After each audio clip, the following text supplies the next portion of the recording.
दोस्तों नमस्कार, जय Shri Ram. Welcome back to your own channel investor Shala. इस वीडियो में हम डालमिया भारत शेयर के रिगार्डिंग जो लेटेस्ट नोटिफिकेशन निकल के आई है उसको हम स्टडी करते हैं। सबसे पहले with regard to the Dalmia Bharat group company involved है in the sector of manufacture of cement. Company different grades के OPC and PPC cement produce करती है, साथ ही साथ cement for the industrial purposes. अब हम चलते हैं जो लेटेस्ट नोटिफिकेशन निकल के आई है। This is in continuation to our earlier disclosure dated April 16, 2025 made pursuant to regulation this and this by Dalmia Bharat, a material wholly owned subsidiary of the company, from the Joint Director Enforcement Directorate Hyderabad regarding provisional attachment of land of DCPL. In this regard, we would like to update that the adjudicating authority under the prevention of PMLA, via its order dated September 22, 2025, has confirmed the aforesaid provisional attachment order dated March 31st, 2025. Friends, in brief मैं ये बताऊं, adjustment directorate ने attachment order issue किया था March 31, 2025 against Dalmia cement Bharat limited, जो कि Dalmia Bharat group की एक सब्सिडरी कंपनी है, for attaching their land. And company ने उसको चैलेंज किया था before the adjudicating authority, and adjudicating authority means higher authority ने भी इन्फोर्समेंट डायरेक्टरेट के इस अटैचमेंट ऑर्डर को अपहोल्ड किया है। तो ये काफ़ी बुरी न्यूज़ निकल के आती है डालमिया भारत ग्रुप के लिए कि ईडी ने जो इनका लैंड अटैच करने का ऑर्डर दिया था उसको फर्दर हायर अथॉरिटीज़ ने भी अपहोल्ड किया है। उन्होंने इसमें कोई स्टे या इसमें कोई उनके फेवर में ऑर्डर नहीं किया है, बल्कि उन्होंने ईडी के फेवर में ये ऑर्डर किया है।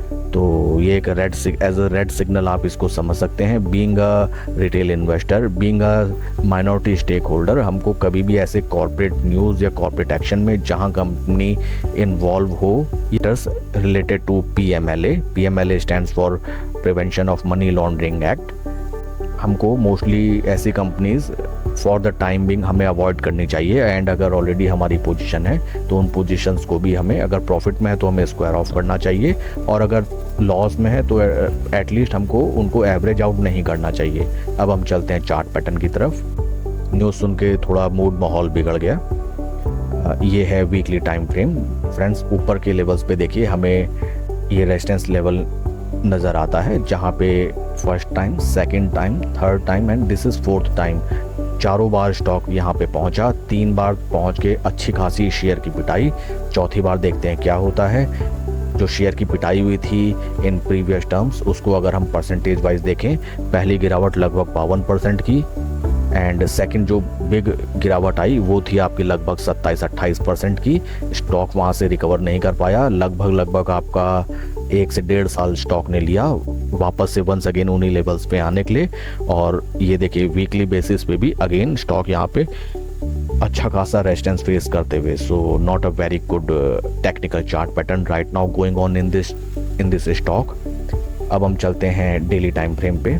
डेली टाइम फ्रेम में भी आप देखें, स्टॉक ने देखिए एक तरीके से यहाँ पे बिल्टअप्स होते गए, और यहाँ पे इसको कहते हैं फेक ब्रेकआउट। देखिए पास्ट में जैसा कि हमने अभी देखा, पास्ट में स्टॉक यहीं पे अपना रेजिस्टेंस फेस कर रहा था, और देखिए अच्छा खासा यहाँ पे बिल्टअप करके स्टॉक ने ऊपर की तरफ रनअप स्टार्ट किया, बट यहाँ पर स्टॉक ने दे दिया ब्रेकआउट फेलियर। और ये ब्रेकआउट फेलियर भी कोई छोटा मोटा नहीं है, स्टॉक ऑलरेडी अपने हाई से लगभग 7-8% टूट चुका है। फ्रेंड्स, इस ब्रेकआउट फेलियर को पकड़ने की एक टेक्निक थी हमारे पास, अगर आप इस शेयर में टाइटली इन्वेस्टेड हैं। अगर आप RSI डाइवर्जेंस को देखें तो देखिए स्लो एंड स्टडी, भले ही स्टॉक यहाँ पे ऊपर की तरफ जा रहा था, देखिए मैं इसको थोड़ा ड्रॉ करके दिखाता हूँ। स्लो एंड स्टडी भले ही यहाँ पे बिल्डअप हो रहे थे, एक ब्रेक अवे गैप भी यहाँ पे क्रिएट हुआ था, but RSI is showing otherwise. देखिए स्टॉक धीरे धीरे ऊपर जा रहा था, but RSI it is showing negative divergence. And उसके बाद क्या हुआ, यहाँ पे कोई बिल्टअप नहीं, ये फेक बिल्टअप था। In fact it is called distribution. यहाँ पे जितने भी बड़े ऑपरेटर्स थे, बड़ी पार्टीज थी, उन्होंने अपनी पोजीशन स्क्वायर ऑफ की, माल पूरा का पूरा उन्होंने रिटेल निवेशक को चिपकाया। उन्होंने अच्छा खासा ये जो स्टॉक ने रैली दी, ये काफ़ी बढ़िया रैली निकल के आई, इसको उन्होंने पूरा खेला और यहाँ पे अपना माल डिस्ट्रीब्यूट करके एंड इनसाइडर्स जिनको ऑलरेडी ये बैड न्यूज़ या फिर इसके होने वाले इम्पैक्ट्स मालूम थे वो सभी स्टॉक से निकले एंड स्टॉक अच्छा खासा ऑलरेडी 7-8% टूट चुका है। कल देखने वाली बात होगी कि स्टॉक इस बैड इम्पैक्ट न्यूज़ में कैसा रिएक्शन करता है। अगर यहाँ पे स्टॉक एक सपोज अपने 50 डे मूविंग एवरेज पे अभी तो सपोर्ट लेता हुआ दिखाई दे रहा है, अगर यहाँ पे स्टॉक रिकवर कर जाता है, एक बढ़िया मार्बोजो कैंडल देता है ग्रीन कलर की, देन पोजीशन जिसकी है they can trail upon. But अगर स्टॉक यहाँ पे भी कुछ टाइम स्पेंड करके नीचे की तरफ ट्रेल करने लग जाता है कि ऊपर का रेजिस्टेंस जो है बहुत ही सीवियर रेजिस्टेंस है, स्टॉक जब भी यहाँ से आया तो 25 से 30% की गिरावट इस शेयर में पास्ट हिस्ट्री में हुई है। तो अगर आपकी पोजीशन ऑलरेडी स्टॉक में है, आप प्रॉफिट में है, थोड़ा भी अगर आपको नेगेटिव सिम्टम दिखता है आप यहाँ पे अपना प्रॉफिट बुक करें।